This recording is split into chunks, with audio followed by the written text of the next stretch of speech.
On this episode of Athletic Training Chat, we have Dr. Christy Eason of the Korey Stringer Institute. If you've been involved in athletic training, you've undoubtedly come across Korey Stringer Institute and their work with exertional heat illness and exertional heat stroke and all the research they've done and the advocating to make heat-related deaths 100% preventable and how much they've worked to continue to put that out.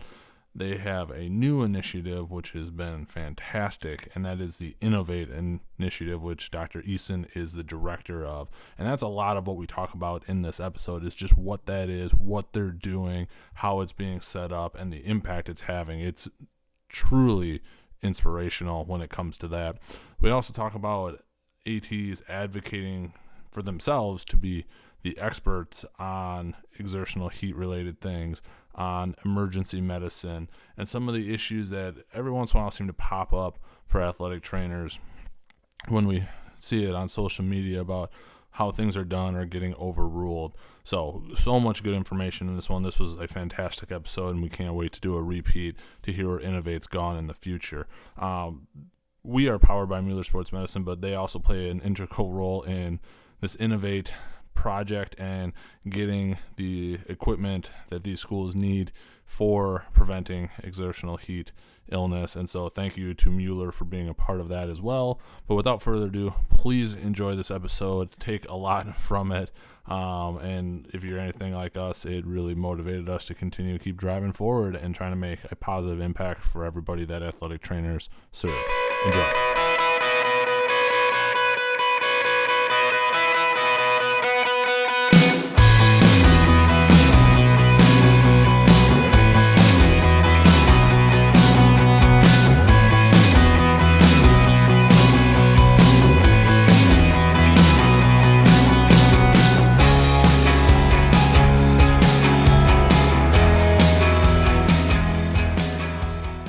Well, welcome to this episode of Athletic Training Chat. We are on with Dr. Christy Eason, who is out at the Korey Stringer Institute. And we got connected through a mutual colleague of ours at Mueller Sports Medicine, Richard Avis, who, if you haven't watched any of our stuff with him or heard of him, he is what I would like to call the mad scientist of athletic training, just constantly thinking about everything. But he and I had a conversation about just kind of some branding and marketing within athletic training, and are we not focusing on some areas that really we could to show what our value is, and still kind of focusing on some of the traditional, in quotes if you will, things, ankle taping and the such, still important, but maybe not completely highlighting what we're capable of.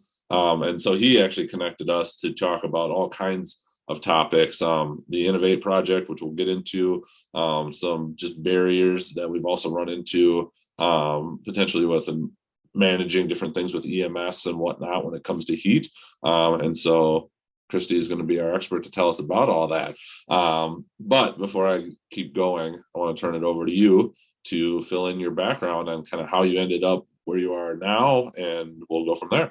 That sounds great. Well, thanks so much for having me. I'm very grateful for Richard for connecting us. So my name's Christy Eason. I'm the president of sports safety at the Korey Stringer Institute. I joined the KSI team in 2020, although I've spent many years at the University of Connecticut. I received my bachelor's degree in athletic training from UConn and returned for my PhD.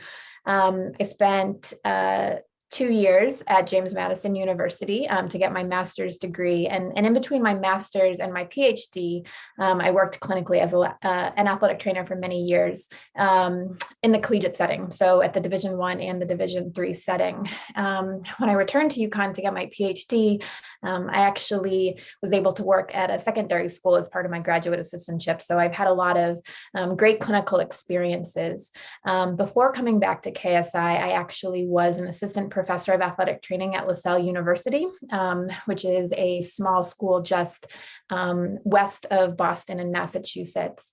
My role at KSI is I oversee our latest project, ENnovATE, which we can talk a lot about.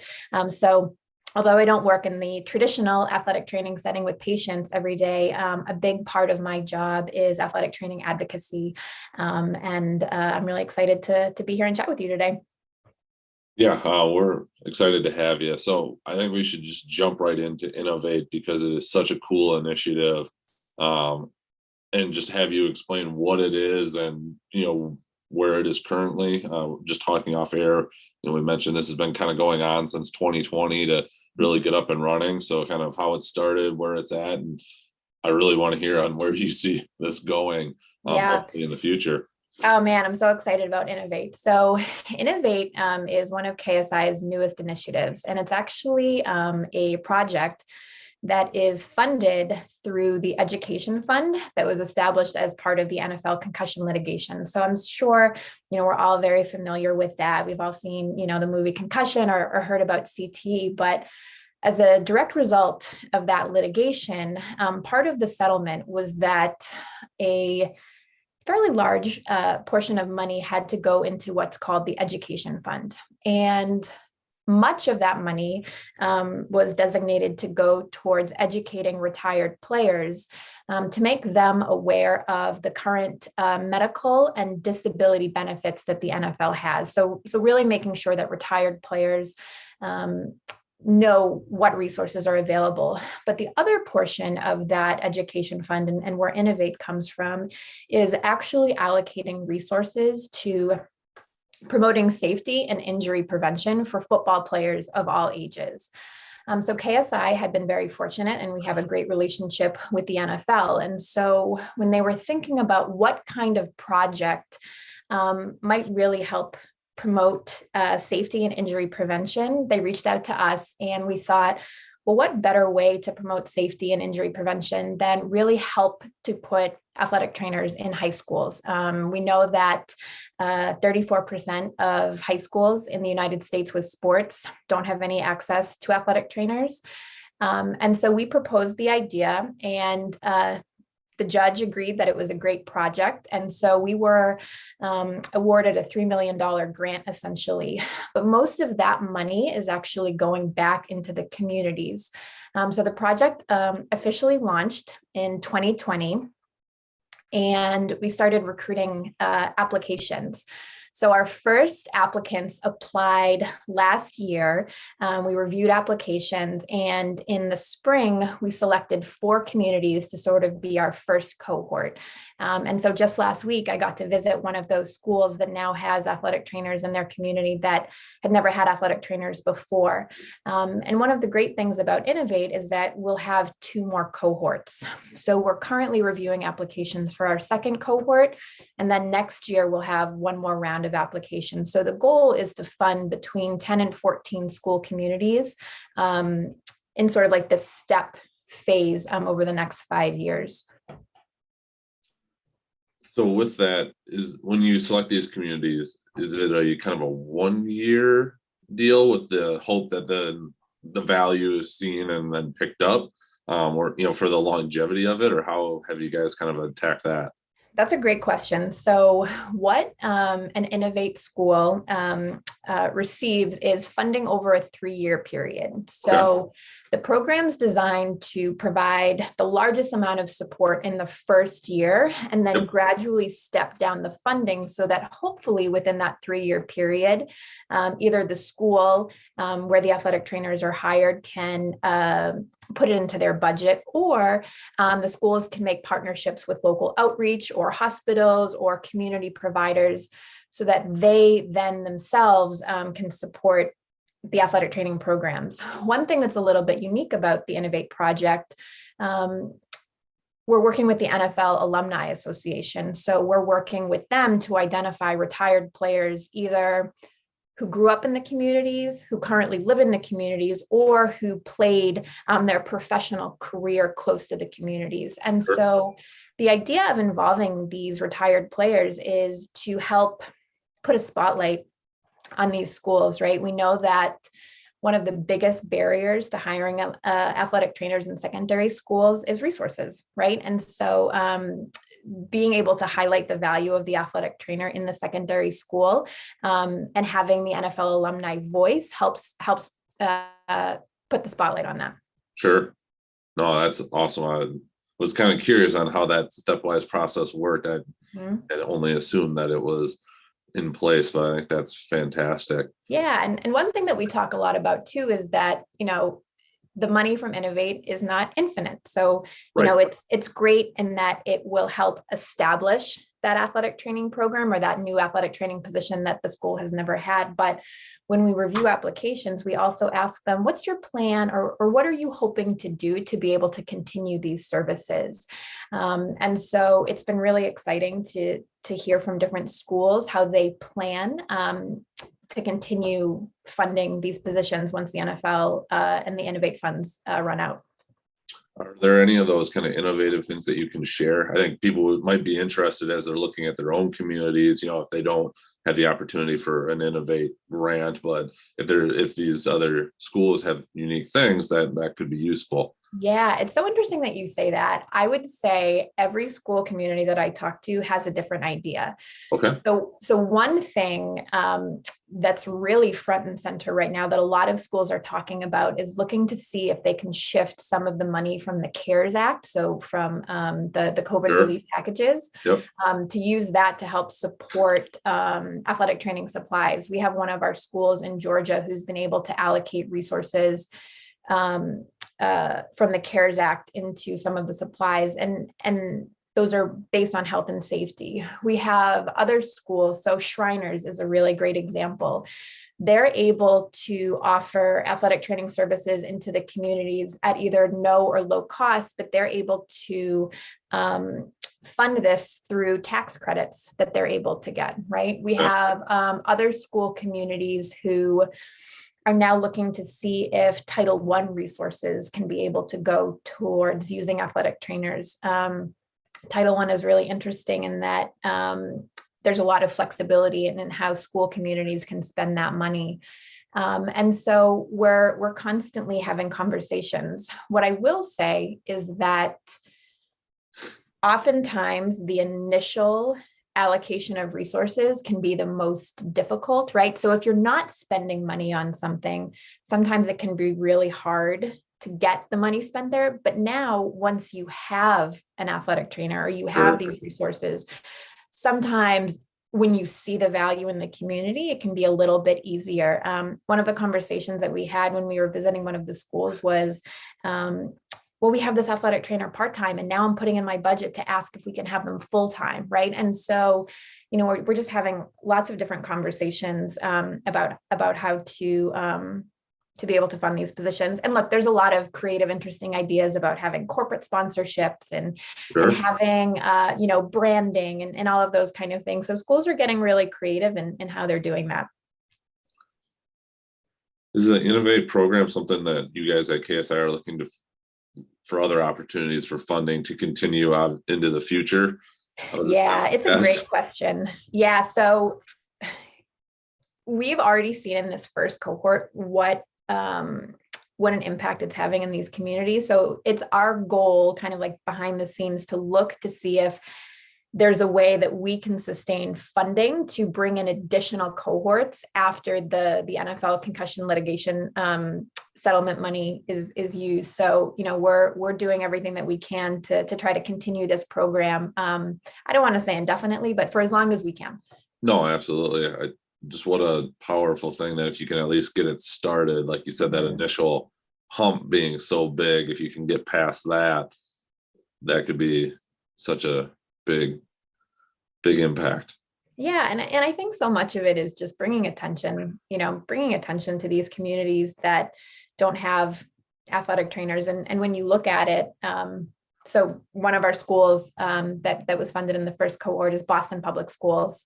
And as a healthcare provider, I often think of Boston as sort of one of the best or most well-respected health communities in the country, right? Because they have all these great hospitals. And yet, when you look at Boston Public Schools, the majority of their student athletes have no access to an athletic trainer. And so you wonder, okay, so where's the disconnect? And oftentimes it's related to socioeconomic status. It's related to different issues that I think we just need to shed light on and kind of even the playing field. Yeah, I can only imagine the front, especially in like you said, a city of that size with Mhm. some of the institutions that are there, that you would think there would be seemingly almost a drop in the bucket to make that happen. But Yeah, it's unfortunately, so true. And the conversations that we had with their coaches was that, when we go to the suburbs, all of the schools have athletic trainers. Like, our kids deserve to have this care just as much as right, these kiddos who are in the suburbs, right? They talk about how, they're out of their own pockets buying food for their athletes just so that they guarantee that they're going to have a post-game meal, right? And so, you know, there's just a lot of need. And if we can help, make that initial push to get the athletic trainers in the school, it's very fulfilling. And I think it's a great way to advocate for the profession as well. oh, couldn't agree more. Anything else around Innovate you wanted to cover before we kind of shift over to exertional heat type related things? I think the biggest thing that I would say about Innovate is that athletic trainers in the high school setting are so important for so many reasons. Yes. I think that you have these physically and emotionally developing student athletes who need this care just as much, if not more, than collegiate and professional athletes.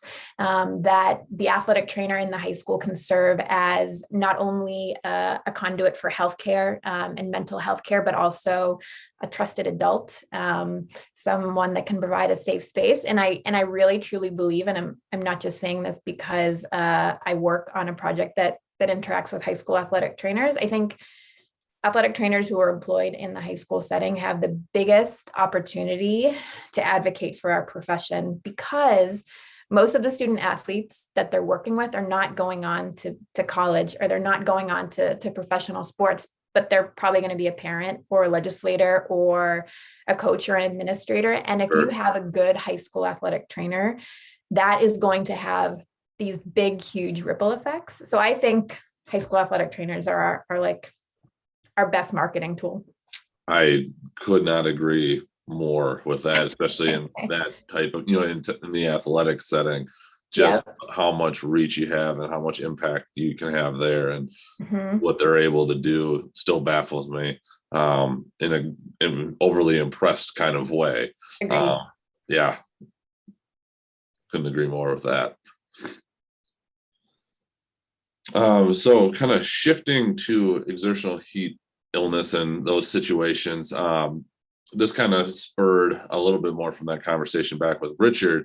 I'm on a panel group that Mueller meets with quarterly, and this conversation came up, and there was some discussion around, what are the issues or potential barriers that athletic trainers run into with managing exertional heat illness, and then coordinating that with EMS and running into some issues there. And that's where the kind of marketing of AT kind of came up, of that maybe we're not showcasing ourselves as the experts in this area. I know personally we've run into this covering a couple local events where, going on the ER physician's orders, even though we had physicians covering the event that wanted to do basically following, the protocol that you guys have put out, which is what we followed at the university I worked at, EMS still wanted to take them, even though we had everything we needed to take care of them there, and then send them. So there was EMS trying to overrule physicians that are sitting right there, not just ATs. But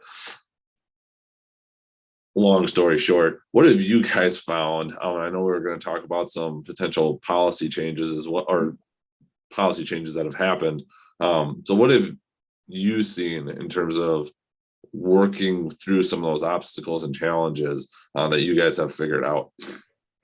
That's a great question. I have so many things I want to say about this. Before I jump into it, though, I want to close the loop a little bit with Mueller. So one thing that Mueller has been really fantastic about with the Innovate project is that they really wanted to be able to help provide some tangible items for the athletic trainers who are hired in Innovate. And with these conversations that they've had with heat illness, Mueller donated the inflatable cold water immersion tubs. They donated Kestrel WBGT devices, and they also donated rectal thermistors for all of the athletic trainers through the ENNOVATE project. And so we were very grateful for them, but that's really kind of spurred this conversation about, okay, so if you can equip the athletic trainer with the resources that they need, what are some other potential barriers that they might encounter?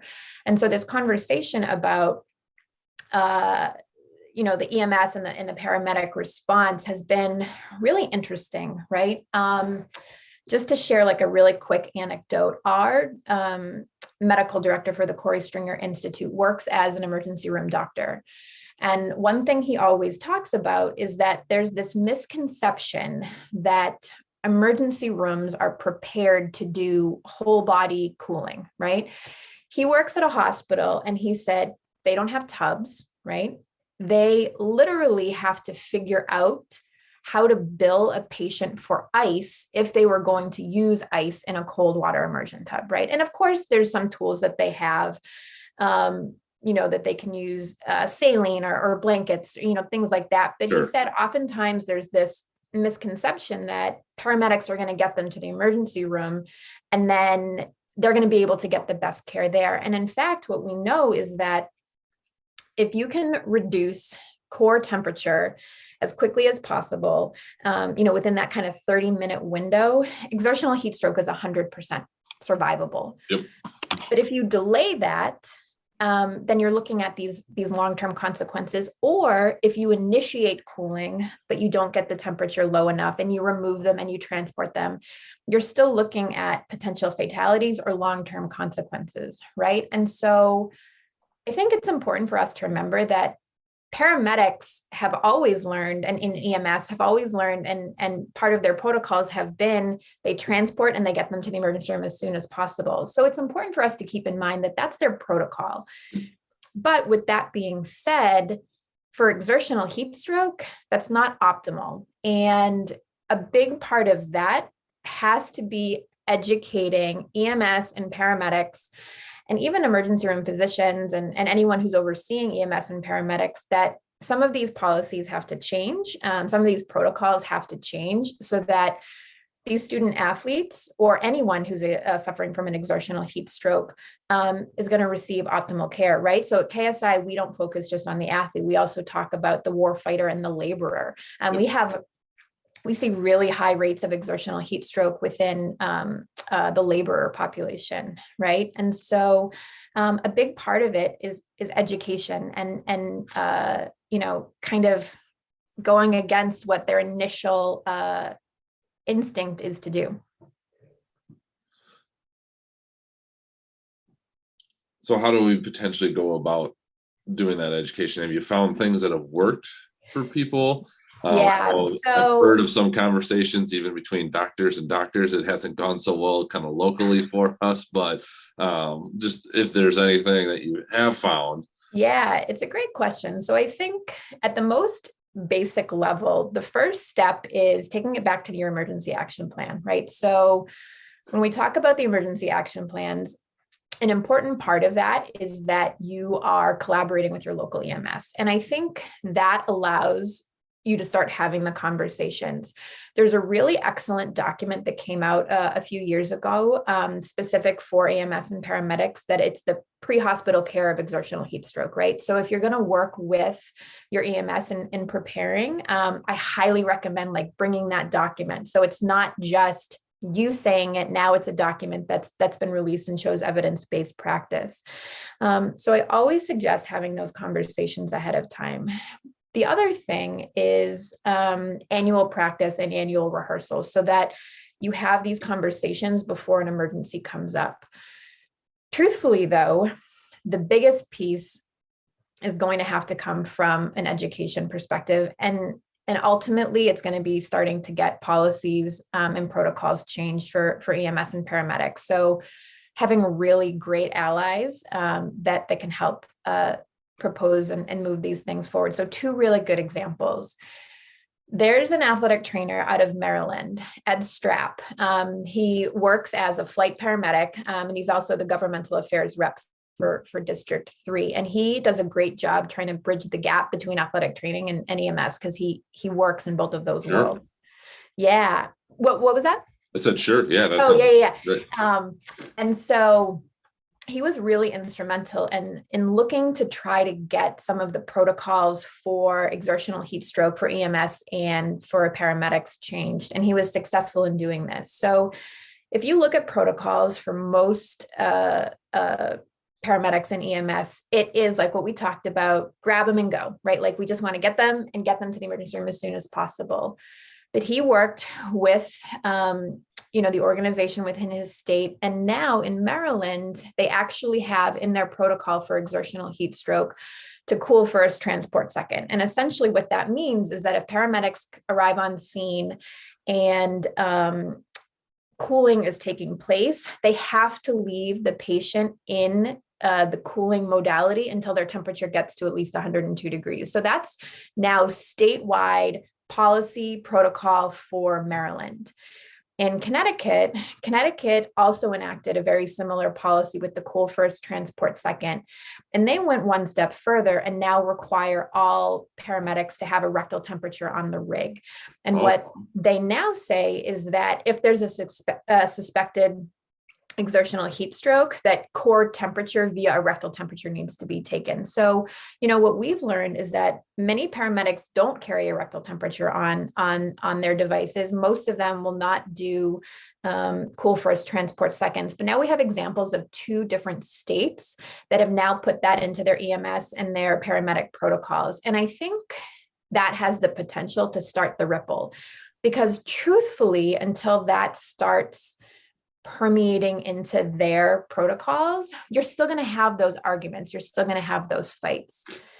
The other thing that I would say is that we have to get rid of kind of like this imposter syndrome in athletic training that the EMS or the paramedic is the more trained or more seasoned or more experienced healthcare provider. The truth is, in this particular situation, athletic trainers receive a lot more education on how to deal with this in particular, right? That's not to take anything away from paramedics or EMS, but we have the appropriate education and the appropriate training. And so don't be afraid to stand up and say, this is what is right. You always want to arm yourself with resources, right? So whether it's the NHA position statement, whether that's that document that I mentioned, we have a ton of data from the Falmouth Road Race to support this idea of cool first, transport second. So always go into these conversations, like arm yourself with the data to share. And then, having a really good advocate to support you is always helpful, whether it's your team physician or it's a local paramedic or whoever that might be. I think that can be really helpful, but it's a really big education piece and it's a really big planning piece. And the biggest piece of advice I can give is don't wait until the emergency happens to start having those conversations. Sure. Start them now, right? Like if you're working wherever, in an industrial setting, in a military setting, in a high school setting, have those conversations. Because the one thing I always say is that no matter where you work, no matter whether there's an athletic trainer or not, when you call 911, EMS, paramedics, they're responding, right? And so we have to start, shifting the conversation and helping shift some of their policies and their protocols as well. So for those 2 specific ones, was it almost kind of happening at like the state association level and then coming down? Which could potentially be another route. It sounds like, locally, obviously I could go and chat with our local EMS and, try and have good conversations, but potentially like state associations, talking to other state associations, you get a lot, if you can get it to happen, could be a lot more bang for your buck. If you 100%, if you can get it into the protocols, that's the best thing possible. The one thing that is so unique and maybe a little frustrating about EMS and paramedic protocols is that some protocols are universal for the state. So Connecticut and Maryland are 2 states that have universal EMS paramedic protocols. but there's other states that have county protocols. And so one county might have a specific protocol, and then another county has a different protocol. So learning a little bit about the way your state operates is going to be really helpful. Most, EMS paramedics, will have a unifying dispatch or a unifying overseeing physician. And so starting the conversations with those individuals will be really helpful. And like if you ever need anyone to help support this, we at KSI always love talking about this. So yes. We're always happy to lead the charge as well. Yeah, and I think you saying that is hugely important, because that was kind of a thing that I brought up is, unfortunately, I think some of these, whether it's EMS or that ER physician, see you as the kind of the quote lowly AT, like especially if you're out on your own at a high school that's a little bit more rural, that sometimes you need to be able to call in kind of that heavy hitter, if you will, who obviously in this case, you all at KSI, because the research has been done, it has been shown with obviously tremendous success. And so I think a lot of people would appreciate knowing that they could reach out potentially if they need that backup. Yeah, we would love to. And I would say too, truthfully, what's been very helpful for us is that we've had amazing physicians who have also helped support us, right? I mentioned our medical director, Dr. Jardine. We have great relationships with physicians all over the country that really kind of understand the physiology behind exertional heat stroke and why it's so important to do this cooling. And so sometimes connecting with those. The one thing that I, just to kind of go back to what we were talking about, a little bit earlier, is that don't ever think as an athletic trainer that you don't have a voice too. Like, you have a very powerful voice, and the more that you can leverage that and make connections within the community, I think the more powerful and impactful that you'll be. So of course we're always willing to help, but athletic trainers also have a really valuable, powerful, impactful voice too. Absolutely. I couldn't agree more there. Kind of spinning back to kind of just the marketing concept, is that something that you guys at KSI, or obviously you personally, are trying to help focus on? I'm not saying that we're trying to rebrand the entire profession, but just highlight so much of what we can do. And like you had referenced already, that we are well trained in this, and they're constantly looking to improve it. And while yes, especially at the secondary setting, you do everything, some of which maybe are not quite as important, yet we put a lot of focus on those things compared to some of these bigger things. I guess your thoughts on that. Yeah, so we are big advocates for athletic trainers in all settings, particularly the secondary school setting, because we've seen a big gap for that. I will say, from the ENnovATe perspective, what we're really trying to highlight is the value of the athletic trainer, and not just for the student athlete, but also for the community. And when I say that, I mean for the other students in the high school. Even if they're not an athlete, maybe there's an opportunity to have an athletic training student club. And so these kids can learn about different career pathways, or for coaches, or for administrators, or for parents, right? Athletic trainers can have such a value in the school community. So we really try to promote that a lot through ENnovATe, because again, if someone is going to invest in an athletic trainer, sometimes showing the bang for the buck, for lack of a better word, can help with that. I will also say one of our other initiatives, the Team Up for Sports Safety, that's a project that we work on, where we're looking to work with leaders within the state to advance evidence-based practice policies that have been shown to mitigate the risk of catastrophic illnesses and injuries. And what we do is we bring together athletic trainers and other healthcare providers, but also coaches, members of the State High School Athletic Association. And so it's really powerful to have all of those people in the room. And kind of to your point, I don't know if we've ever I don't know if I've ever really thought about it as marketing, but it really is kind of selling the value of the athletic trainer in these high school settings, and the value of sports safety. So, I think, like, you're saying this idea of marketing, and I kind of have always thought of it as like advocacy, and I really love kind of like the synergy behind those two words, right?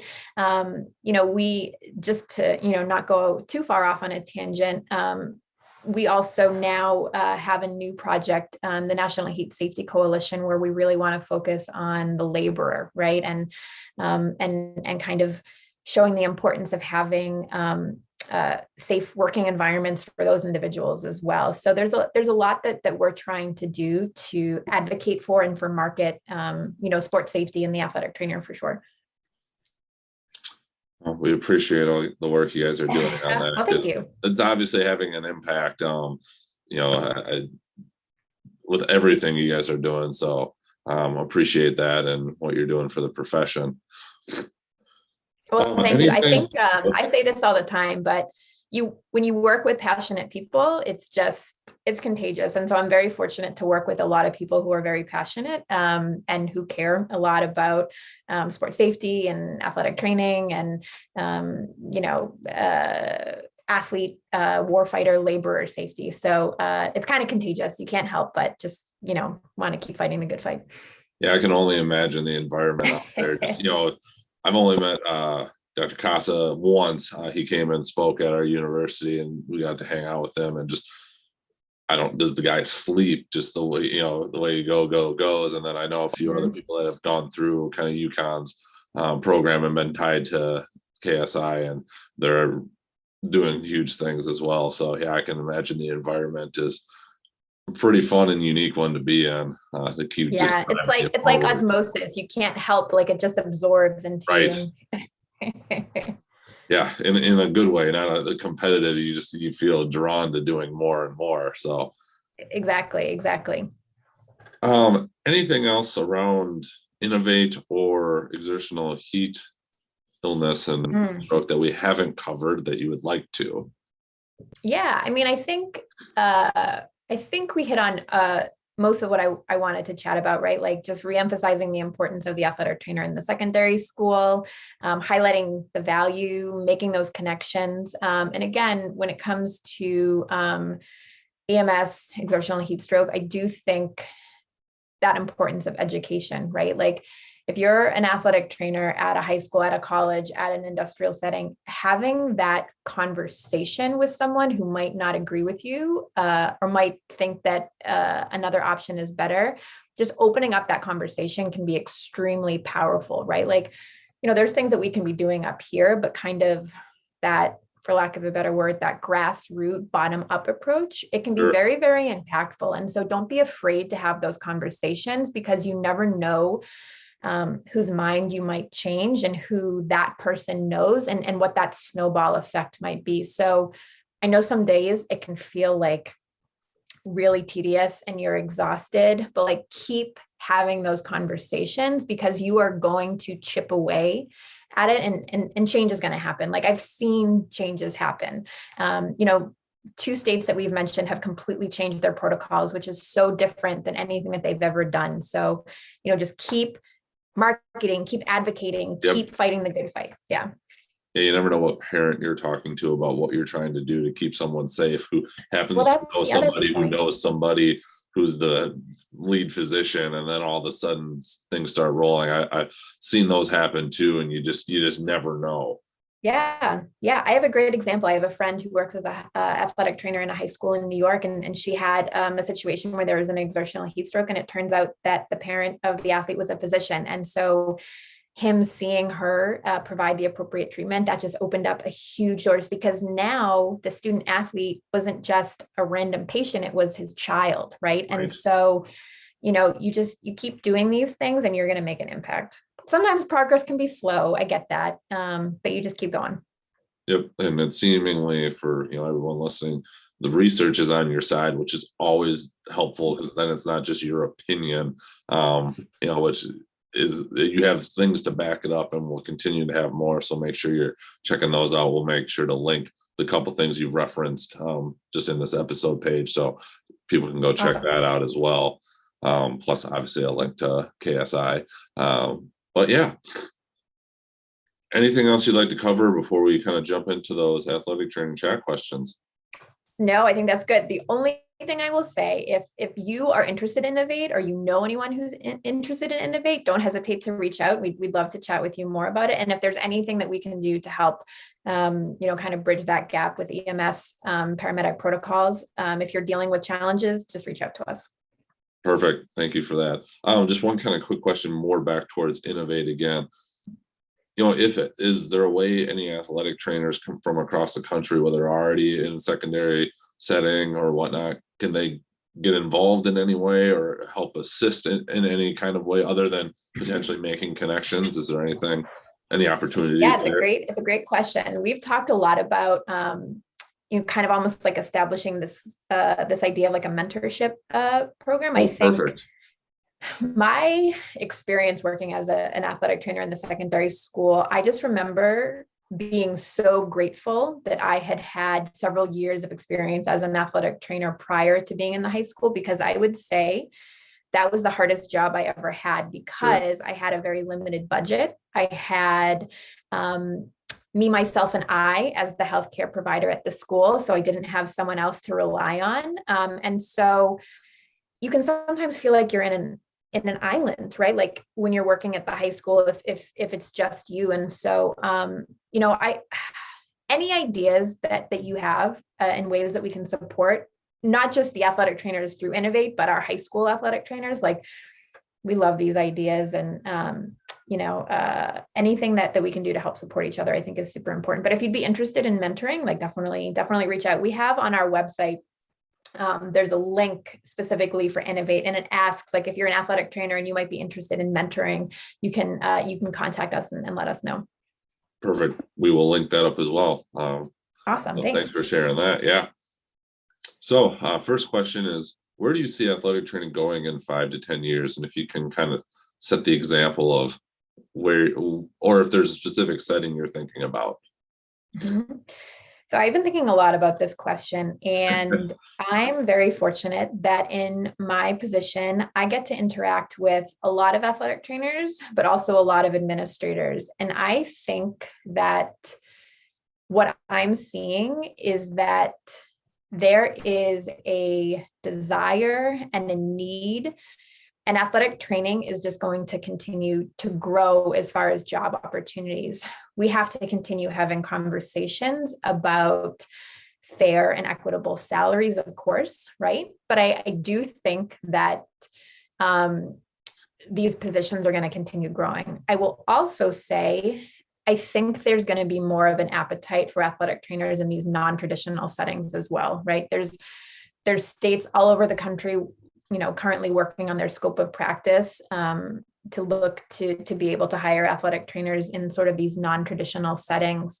I think that there's a recognized need for athletic trainers. And what I would say is, I haven't had one conversation with a single person who doesn't believe or care about safety, right? Whether that's sports safety or workplace safety. It's just, we might sometimes disagree on how to get there. Truthfully, I also think that there's an opportunity for more athletic trainers to be in kind of like these leadership type of positions, whether it's within the hospital setting, the school, like college, university setting. Yep. And so I see so much potential growth for athletic training, and a lot of need for it. I like it. I like the optimism a lot, and I agree completely. What advice would you give to yourself if you could go back when you were a younger athletic trainer, and if you could, set the example of when that was?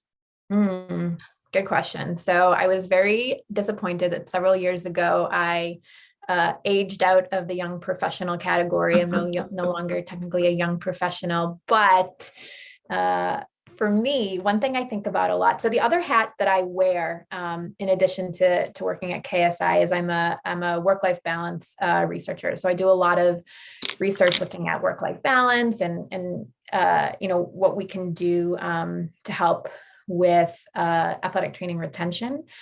So one piece of advice I think I would give to my younger self is advocate for yourself just as strongly as you advocate for your patients. I think we do a really good job advocating for our patients, but we don't always do the best job advocating for ourselves. And so I think in my younger years, I think there's some things that I kind of let slide, like, ooh, I shouldn't say anything. And I wish that I had spoken up a little bit sooner to advocate for myself, right? The other thing I would say now that I'm older is that no is a complete sentence. So it's okay to say no to something, right? Like you don't have to say yes to every single thing. And if you say no, it doesn't mean that you've closed the door. The last piece of advice I would give myself, and I've been really fortunate, is that don't be afraid to go down a path that you didn't think was the path that you were heading down, right? Like when I was an athletic training student sitting in Dr. Koss's class as an undergraduate student, I was convinced that I was going to be the next head athletic trainer for the Boston Red Sox. And then I worked baseball, and no offense to anyone who loves baseball, but it was not my jam. Like I did not love working baseball. And simultaneously, I took a research class and it opened my eyes to this whole other side of athletic training, right?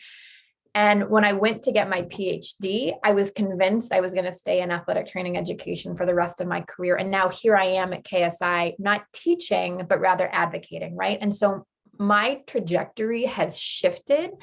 And I think my younger self would have been a little nervous to like go down these different paths, but just, stay open to possibilities and know that it's okay if your trajectory changes. Like it's okay to change the plan. I like that one a lot. And I had never heard the no as a complete sentence. I like that one. I had always used no as both an answer and an explanation.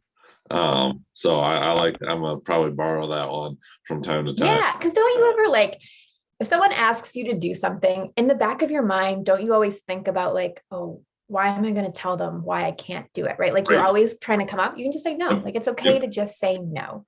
Yeah.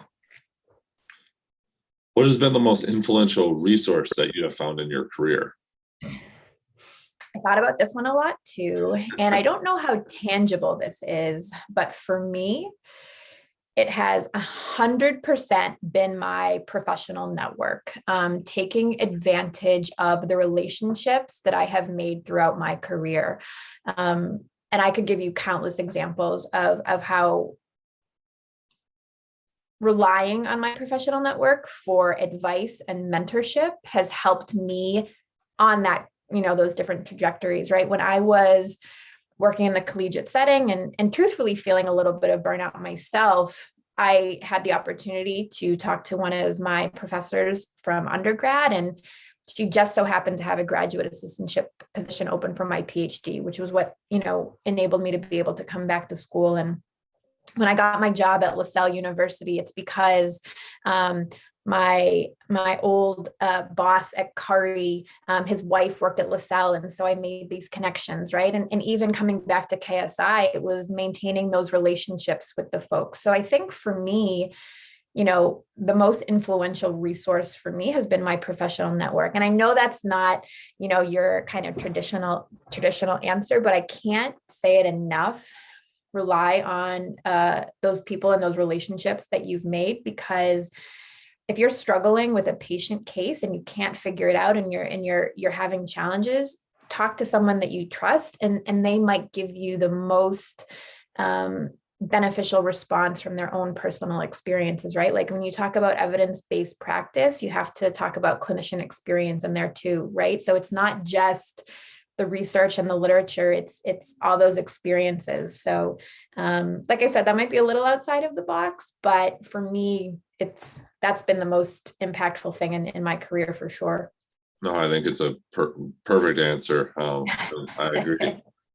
This next one I'm actually really interested in more so now because I know that you now know that you do some work-life balance research. Mhm. As an AT in your role, how do you take care of yourself? It's a great question. So for me, two things have been really important. One is that I have to disengage from work sometimes, right? And I'm in a very fortunate situation where I work with people who are very passionate, but they're passionate about a lot of things. They're not just passionate about their jobs. And I don't have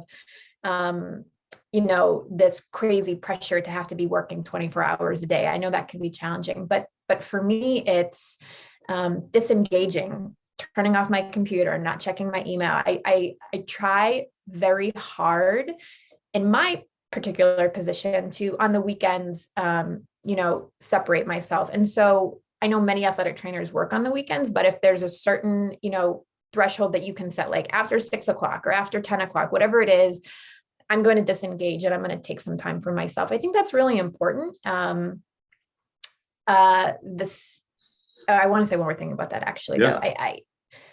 I talked to my students when I was working a lot about not letting your professional identity be your only identity, right? Because at the end of the day, if I wasn't able to go to work tomorrow, KSI would still thrive and function without me. I mean, they might miss me for a day or two, but they'd be able to go on, right? But the people in my personal life, like I like to think I would be a big loss, right? And so it's important that you don't just focus on that professional identity, that you have a piece of that personal identity too. The other thing that I found has been really helpful is to ask for help when I need it, and to be able to outsource. What I really love to do in my free time is I'm a huge fan of paddle boarding, although living in New England this time of year, it's not really optimal paddle boarding time. I'm a recreational runner. I really like to make sure that I get some time for some exercise. Again, this time of year when it's cold, it's not really something that I want to do, go outside in the cold, but it's very therapeutic. And then just like making time for my friends. So like I said, I'm very fortunate. And there's things that I do now that I probably wouldn't have done when I was younger in my career. Absolutely. If you could change or eliminate one thing, could be a modality, a common practice, a mindset, or anything of your choosing in the field of athletic training, what would it be? I have a couple for this one, and I wanted to base them a little bit off of our conversations. Sure. So the first thing is that I would say I would change this idea that the high school athletic trainer is somehow like less than, like that you settled to be an athletic trainer. Like, why aren't you working at the college setting? I know we talked about this earlier. I think athletic trainers in the secondary school setting are the best advocates for our profession, but for some reason, there's this like weird, idea, premise or something from people who work in other settings that you settle to be a high school athletic trainer. I think high school athletic trainers are working in some of the most challenging settings. So I'd love to change that. The second thing was that I would wave my magic wand and there would be licensure in all 50 states for athletic trainers and the District of Columbia, and that we wouldn't have to worry about sunset laws. And I'm gonna step into this one. I would help athletic trainers get over the fear of rectal temperatures. I think that they are very important. They're an essential diagnostic criteria for diagnosing an exertional heat stroke. And I can't think of any other modality that athletic trainers are so squeamish around. So I would love to change that.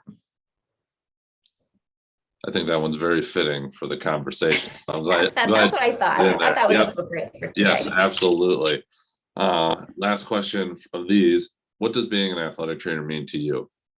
Mm-hmm. To me, it means being a healthcare provider, professional, and being an advocate for our patients, for ourselves, for the profession. And so I think athletic training is one of the best jobs in the world. I think that you're challenged all the time. It's an exciting profession to be in, and I wouldn't trade it for the world. So being an athletic trainer means that I get to be an advocate and I get to meet awesome people all the time, like you. Yeah, well, I've said on many of these episodes, a subtle reason for wanting to start this is I've now met a bunch of people I probably never would have come across before, and who I've continued to stay in touch with. So it's been awesome in that regard, as well. So, kind of in closing, if people wanted to reach out to you or follow you or connect with you, what would be the best route to do that? And then you kind of also reference, so if you wouldn't mind sharing the best way to kind of reach out to the Korey Stringer Institute for ideas or anything. Obviously, we'll put that specific link to the mentorship thing, as well. Yeah. So you can always email me. Email is the best way to get in touch with me. So it's just my first name, my last name at UConn.edu. So christyann.eason@uconn.edu. Email is always the best way to get in touch with me. I'm also trying to increase my Twitter profile, so you can always follow me on Twitter. It's CM, like the _ Eason. Our website at KSI, there's a tab on the website that says outreach, and you can see all of our outreach projects. So our Atlas project, our Tufts project, our state high school policy review project, and then our ENNOVATE project. If you click on any of those projects, there's a way that you can click to communicate with us. And that gets filtered directly to, so Dr. Huggins gets Atlas, Dr. Stearns gets Tufts, and I get everything related to ENNOVATE. So yeah, I'm always happy to answer questions.